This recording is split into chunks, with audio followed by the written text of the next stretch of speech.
नमस्कार, S Sanskrit classes में मैं आपका स्वागत करती हूँ।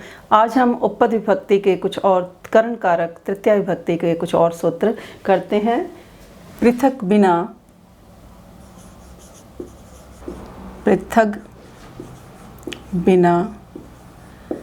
नाना भी, पृथक बिना नाना भी अन्यत्रस्याम,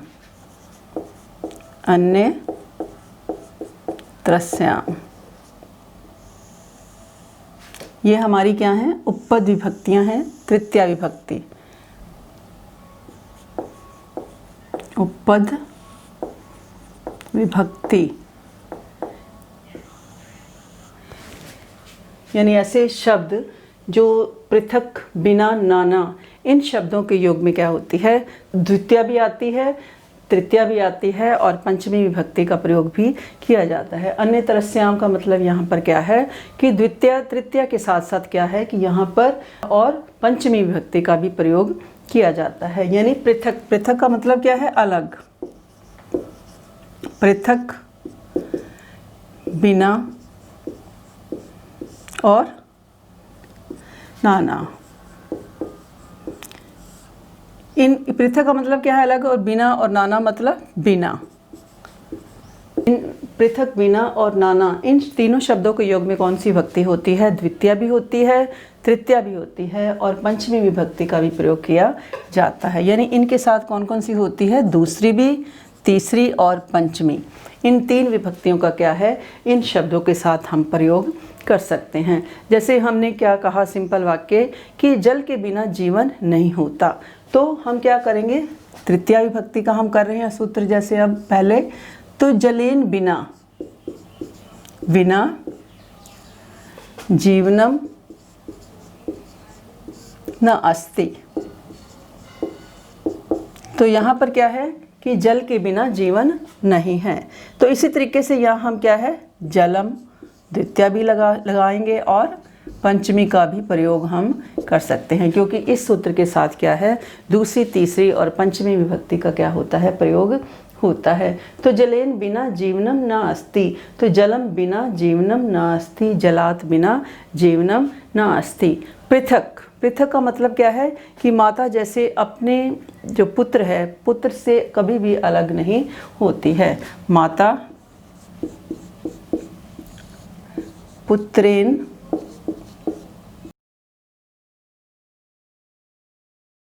न तिष्ठति, पुत्र से अलग नहीं होती है।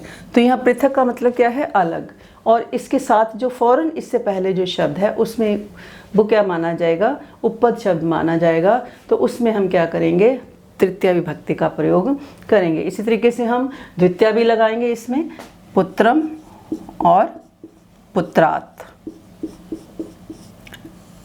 तो माता पुत्रम पृथक न तिष्ठति और माता पुत्रात् पृथक न तिष्ठति। और नाना का मतलब क्या है, नाना का मतलब भी क्या है, बिना, कि वृद्ध व्यक्ति जो है डंडे के बिना नहीं चलता। तो वृद्धा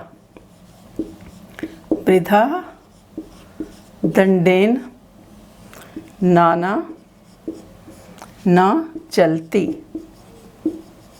कि वृद्ध व्यक्ति क्या है, डंडे के बिना नहीं चलते हैं। तो पृथक बिना नाना भी अन्य तरस्याम, इसमें क्या है कि हमारी दूसरी, तीसरी और पंचमी विभक्ति का प्रयोग होगा। इसी तरीके से हम यहाँ पर दंडम भी करेंगे और दंडात भी करेंगे। तो पृथक बिना नाना भी अन्य तरस्याम, इन शब्दों के योग में क्या होती है, तृतीया, दूसरी और पंचमी विभक्ति का प्रयोग किया जाता है। तो इस तरीके से ये जो सारे सूत्र हैं हमारे पेपर के लिए क्या हैं, इम्पॉर्टेंट है कि जल के बिना जीवन नहीं है, जलम बिना, जलात बिना, माता पुत्रेन पृथक न तिष्ठति, पुत्रेन भी, पुत्रक, पुत्रम और पुत्रात्, और वृद्धा दंडेन नाना न चलते, वृद्ध व्यक्ति जो है डंडे के बिना नहीं चल सकता। तो यहाँ पर दूसरी भी आ जाएगी और पंचमी का भी प्रयोग आ जाएगा। तो ये इस तरीके से वाक्य क्या है जो शुद्ध करने आपको पेपर में आ सकते हैं। यानी जैसे आपको वाक्य आ गया, एक इस तरीके से वाक्य आ गया, यहाँ उसने क्या लिख दिया, जलेन की जगह जलस्य लिख दिया। उसने क्या लिखा यहाँ पर, एग्जामिनर ने क्या लिख दिया कि जलस्य बिना जीवनम नास्ति। तो यहाँ पर उसको अंडरलाइन उसने कर दिया। तो हमें याद रखना पड़ेगा कि बिना के योग में क्या आती है, पंचमी, द्वितीया और तीसरी विभक्ति का प्रयोग किया जाता है। या वो दूसरे तरीके से भी पूछ सकता है कि उसको 4 ऑप्शन दे दे आपको कि इनमें से इसमें कौन सी विभक्ति लगी हुई है। तो इस तरीके से आपको ध्यान से याद करना पड़ेगा। एक और सूत्र है इसी का ही हमारा, उपपद विभक्ति का, हेतु।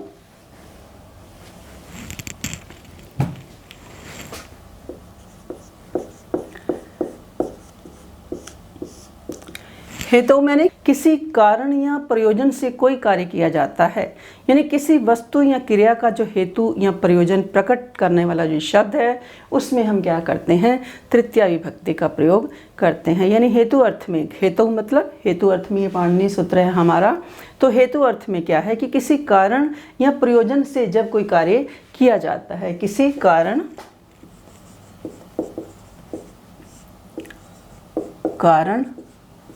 अथवा प्रयोजन से, किसी कारण अथवा क्या है कि प्रयोजन से जब कोई कार्य किया जाता है तो उसमें क्या होती है, हमारी तृतीया विभक्ति का प्रयोग किया जाता है। जैसे कोई व्यक्ति गांव से आकर के शहर में आकर के पढ़ता है तो वो अध्ययनेन वसति, अध्ययनेन वसति, कि वो अध्ययन के कारण कहाँ रहता है, अपने गांव से आकर के शहर में रह रहा है। तो उसका प्रयोजन क्या है, हेतु क्या है, अध्ययन, कि वो किस लिए यहाँ वो रहता है, यहाँ पर शहर में या किसी हॉस्टल में, कहाँ किस लिए रहता है, अध्ययन के कारण।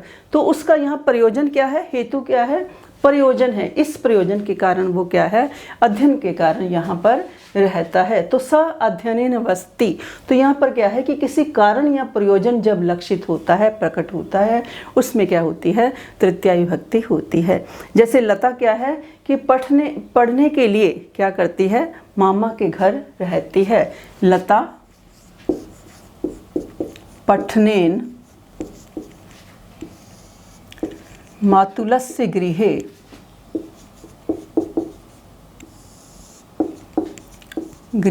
वसति, कि लता क्या है, पढ़ने के लिए मामा के घर रहती है। तो मुख्य उद्देश्य उसका हेतु क्या है, पढ़ना। तो लता किस लिए रहती है, पढ़ने के लिए। तो यहाँ पे हमें क्या है कि उसका निवास करने का जो कारण है वो क्या है, पढ़ना। पठ जो शब्द है उसमें क्या हम लगाएंगे, तृतीया विभक्ति का प्रयोग करेंगे। इसी तरीके से जैसे भगवान राम जो हैं राक्षसों को मारने के लिए क्या है, वन में गए। रामः राक्षसा नाम संहारेण वनम अगच्छत, कि राम क्या है कि राक्षसों का संहार करने के लिए वन को गए। तो यहाँ पर क्या है कि किस हेतु से गए, राक्षसों का संहारेन, उनको मारने के लिए। तो हमारा प्रयोजन इसमें क्या प्रकट हो रहा है कि उनका नष्ट करने के लिए, उनका वध करने के लिए, उनको मारने के लिए वो कहाँ गए, वन में गए।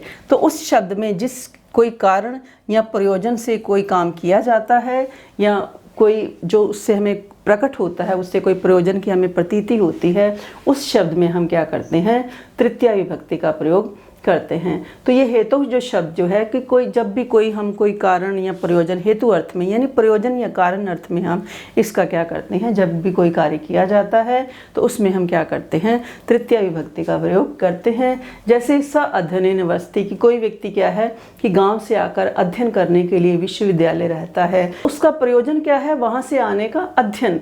तो इसमें क्या आ जाएगी, हमारी तीसरी विभक्ति आ जाएगी। इसी तरह राम राक्षस सनाम संहारेन, तो इन तीनों शब्दों में क्या है कि हमारी तृतीया विभक्ति का प्रयोग होगा। एक दो और शब्द हैं हमारे कि जैसे समान और सदृश, इन शब्दों के साथ भी क्या होता है, तृतीया विभक्ति का प्रयोग किया जाता है। समान और सदृश, इन शब्दों के साथ तीसरी विभक्ति का प्रयोग करते हैं। जैसे स पित्रा सदृशः अस्ति, कि वो क्या है, पिता के समान है। सदृशो अस्ति, सदृशः अस्ति या सदृशो अस्ति, कि वो कैसा व्यक्ति कैसा है, पिता के समान है। तो सदृश या समान अर्थवाची शब्दों में क्या है कि कौन सी विभक्ति लगती है, तृतीया विभक्ति का प्रयोग किया जाता है। या किसी का स्वर जो है, मानो उसका स्वर जो है किसी और से मिलता है। तो सस्वरेण राम भद्रम अनुहरति, सस्वरेण राम भद्रम, सस्वरेण राम भद्रम अनुहरति,